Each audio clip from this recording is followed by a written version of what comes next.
The inability to objectively put yourself in the shoes of both sides is the flaw in this convo. We're not talking fair. We're talking market value based on current. I think we have been very fair in putting ourselves in both sides of this convo. We've talked about what the current coaching market is, and that has a floor of about 9 million when you're dealing with coaches who have just recently signed, somewhere between 9 and 10.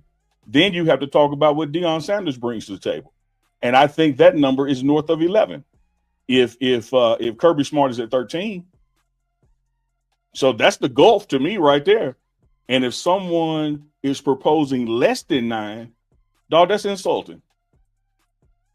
Yeah, I mean, and I 1,000% broke it down. I didn't even go at 10. I said, you know what? I'm gonna play devil's advocate, and I'm gonna go with Kurt Signetti's number.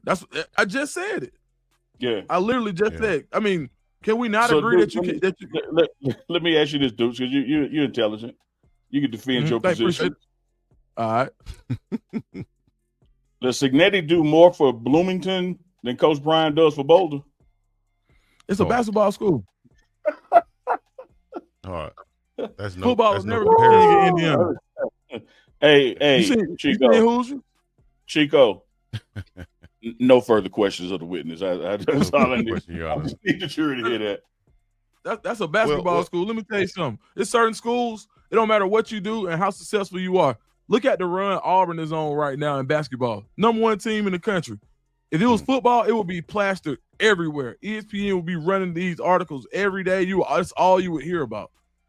It's a football school. And no disrespect to Coach Pearl and what he's doing, but it's and the same thing in Indiana. Indiana can be a great story for a year or two, but you know what's going to make a ton of headway and what would get the type of what would get in the atmosphere or the realm of the type of media exposure that Colorado gets if Indiana was #1 in basketball. If Indiana was #1 in basketball, if Indiana had that type of turnaround in basketball, that's what would bring that type of media exposure. But you're not going to get that. But and right now, I literally have not seen Colorado on TV outside of Coach Prime for any sport. I haven't seen them in Atlanta. Now maybe locally you may see them, but we're not catching none of that here. No. But I guarantee you, on every Saturday, you can see Colorado play football in Atlanta, Georgia. Yeah. Look, if we just take our feelings out of it and keep it a buck nasty, it's the same thing I was saying about offering him an incentive-laden contract.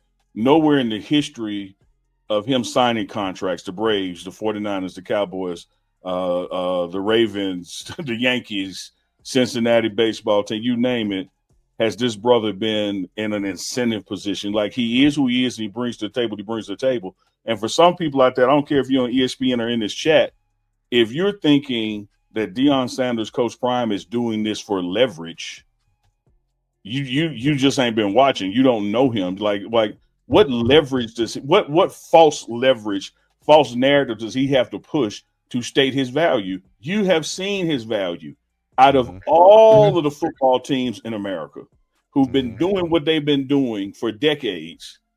Only one football team has had every game nationally televised this year, and that's Colorado. Who has had a 700% increase in merchandise sales? Who is gotten real NIL deals for their players? Who won a Heisman Trophy? Who won the Johnny Unitas Award? Who took a program from 1-11 to 4-8 to then 9-4? And you talk about this as like a leverage game, that all this is being faked to drive the number up. The number is being driven up because of who he is and what he accomplishes, and he's done that everywhere he's been. He didn't have to create some leverage buzz to make 49ers want him. He didn't have to create some leverage buzz to make Jerry Jones want to get him for the 49ers. All he did was kick the Cowboys' ass, and the Cowboys said, you know what? We'll put a stop to that. That wasn't no fake leverage, no false narrative. That was him being who he is and doing what he does. And when people see it, like, man, if it's working over there, just think what it'll do over here. Haven't won since he left, for real. Come on, man.